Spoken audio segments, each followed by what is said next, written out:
কিরে মোবারক, কি অবস্থা তোমরা দোনো ভাইয়ের? আলহামদুলিল্লাহ ভাই, আমরা ভালোই আছি। আপনার কিছু লাগবে নাকি? হ্যাঁ, কিছু সদা লাগবে আমার 2 কেজি সিম দাও, 5 কেজি আলু দাও, 1 কেজি টমেটো দাও, 2 কেজি শসা দাও, আর যদি থাকে 1 কেজি গাজর দাও। ভাই আমাদের কাছে তো এত কিছু নাই, শুধু আলু, সিম আর টমেটো আছে। ভাই তাহলে যা আছে তাই দিয়ে দি। না না না, তাহলে থাক, আমি অন্য জায়গা থেকে নিয়ে নেবো। আমি আবার এত জায়গা থেকে বাজার করতে পছন্দ করি না।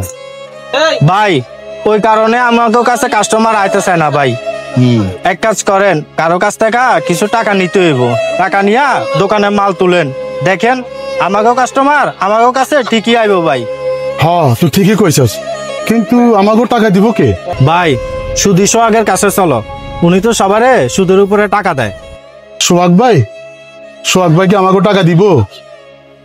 কেন দিব না ভাই, উনি তো সবারই সুদের উপরে টাকা দেয়। চলো আমরাও যাই। চল তাহলে যাই সোহাগ ভাইয়ের কাছে। চলেন ভাই।